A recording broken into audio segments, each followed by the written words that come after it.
ನಾನು ಡಾಕ್ಟರ್ ಮಧುಸೂದನ್ ಅಂತ international ಸ್ಕೂಲಿದ್ದು principal. ನಾನು ಕಳೆದ 5-6 ವರ್ಷಗಳಿಂದ ಸ್ವಾಮಿ ಜೊತೆ ಕೆಲಸ ಮಾಡ್ತಾ ಇದ್ದೇನೆ. ಇಲ್ಲೇ ಅವರ ಕ್ಯಾಂಪಸ್ಸಲ್ಲೇ ಇದ್ದ ಕಾರಣ, ಹತ್ತಿರನೇ ಇದ್ದ ಕಾರಣ ಪ್ರತಿದಿನ ನಮಗೆ ಅವ್ರನ್ನ ಒಂದು ಭೇಟಿ ಆಗುವಂಥ ಒಂದು ಅವಕಾಶ ನಮಗೆ ಇದೆ. ಹಾಗಾಗಿ ಪ್ರತಿ ಕ್ಷಣವೂ ಅವರ ಆಲೋಚನೆ, ಅವರ ವಿಷನ್ ಏನು ಅಥವಾ ಅವರ ಆಲೋಚನೆ ಏನು, ಅವರು ಸಂಸ್ಥೆಯ ಬಗ್ಗೆ ಅಥವಾ ಜನರ ಉದ್ಧಾರಕ್ಕೋಸ್ಕರ ಯಾವ ಥರ ಪ್ರತಿದಿನ ಕೂಡ ಅವರು ಕಾಳಜಿ ವಹಿಸ್ತಾರೆ ಅಂತ ಹೇಳುವಂಥ ತುಂಬ ಹತ್ತಿರದಿಂದ ಅಂತೂ ನೋಡುವಂಥ ಸೌಭಾಗ್ಯ ನನಗೆ ಸಿಕ್ಕಿದೆ. ಇಂಟರ್ನ್ಯಾಷನಲ್ ಕರಿಕ್ಯುಲಮ್ BGS ಅಲ್ಲಿ ಪ್ರಥಮ ಬಾರಿಗೆ ನಾವು IB ಮತ್ತು ಕೇಂಬ್ರಿಡ್ಜ್ ಅಂತ ಇಂಟ್ರಡ್ಯೂಸ್ ಮಾಡಿದ್ದೇವೆ 2019ರಲ್ಲಿ. ಒಂದು 9 ದೇಶದ ಮಕ್ಕಳು ನಮ್ಮ ಜೊತೆ ಇಲ್ಲಿ ಕಲಿತಾ ಇದ್ದಾರೆ.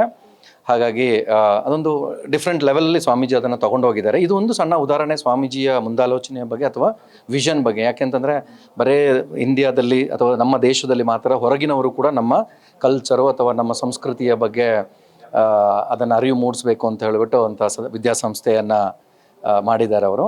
ಅದೇ ಥರ 60 ವರ್ಷದ ಹುಟ್ಟುಹಬ್ಬ ಅಂತ ಹೇಳುವಂಥದ್ದು ನಮಗೆ ನಮ್ಮ ಪ್ರಕಾರ ಅದೊಂದು ನಮ್ಮ ಭಾಗ್ಯ ಅಂತಲೇ ಹೇಳಬೇಕು. ಯಾಕಂದರೆ ಇಂಥ ಒಂದು ವ್ಯಕ್ತಿತ್ವದ ಜೊತೆ ಹೊಂದಿಕೊಂಡು ಅವರ ಜೊತೆ ಸೇರಿಕೊಂಡು ಅವರ ವಿಷನ್ ಜೊತೆ ನಾವು ಕೂಡ ಕೈಗೂಡಿಸ್ಕೊಂಡಿರುವಂಥದ್ದು ನಮ್ಮ ಭಾಗ್ಯ ಅದು.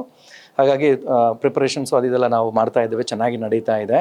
ಒಂದು ವಾರದಿಂದ ನಾವು ಪ್ರತಿದಿನ ಬೆಳಗ್ಗೆ ಸಂಜೆ, ಯಾಕಂದರೆ ಸ್ವಾಮೀಜಿಯ ಬರ್ತ್ಡೇ ಅಂತಂದರೆ ಅದೊಂದು ಬರೀ ನಾವು ಹುಟ್ಟುಹಬ್ಬದಕ್ಕಿಂತ ಜಾಸ್ತಿ ಅದೊಂದು ನಮ್ಮ ಒಂದು ಸಂಭ್ರಮ ಅಂತ ಹೇಳ್ತೇವೆ. ಯಾಕಂದರೆ ಒಬ್ಬ ಮನುಷ್ಯ ಈ ಮಟ್ಟಕ್ಕೆ ಬಂದುಬಿಟ್ಟು ಇಷ್ಟು ಸಮಾಜ ಸೇವೆ ಮಾಡುವವರ ಹುಟ್ಟುಹಬ್ಬವನ್ನು ಆಚರಿಸುತ್ತಂದಾಗ ನಮಗೆಲ್ಲೊಂದು ಸಂಭ್ರಮ ಅದು. ಯಾಕಂದರೆ ಇನ್ನು ಮುಂದೆ ಕೂಡ ಅವರು ನಮ್ಮನ್ನು ಗೈಡ್ ಮಾಡಬೇಕು, ನಮ್ಮನ್ನು ಈ ಸಂಸ್ಥೆಯನ್ನು ಮುಂದೆ ಬೆಳೆಸ್ಕೊಂಡು ಹೋಗಬೇಕು, ಒಂದಷ್ಟು ಜನರಿಗೆ ಒಳ್ಳೆಯ ಕೆಲಸ ಆಗುವಂಥ ಮಾಡಬೇಕು ಅಂತ ನಾವು ಪ್ರತಿದಿನ ಅವರ ದೇವ್ರ ಹತ್ರ ಕೂಡ ಬೇಡ್ಕೊಳ್ತಾ ಇದ್ದೀವಿ.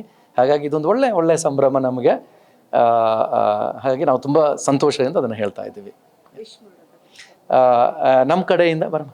ನಮ್ಮ ಕಡೆಯಿಂದ BGS IAS ಕಡೆಯಿಂದ ಅಥವಾ BGS ಇಂಟರ್ನ್ಯಾಷನಲ್ ಅಕಾಡೆಮಿಯ ಸ್ಕೂಲ್ ಕಡೆಯಿಂದ ಇವರು ಅಡ್ಮಿನಿಸ್ಟ್ರೇಟ್ ಆಗಿ ವರ್ಕ್ ಮಾಡ್ತಾ ಇದ್ದಾರೆ. ಅಲ್ಲಿ ನಮ್ಮ ಇಬ್ಬರ ಸಲುವಾಗಿ, ನಮ್ಮ ಸಂಸ್ಥೆಯ ಪರವಾಗಿ ಸ್ವಾಮೀಜಿಗೆ ಅವರನ್ನು ಆಶೀರ್ವಾದವನ್ನು ಬೇಡ್ಕೊಳ್ತಾ ಇದ್ದೀವಿ ಅವರ ಬರ್ತ್ಡೇ ಅಥವಾ ಹುಟ್ಟುಹಬ್ಬದ ಈ ಸಂದರ್ಭದಲ್ಲಿ.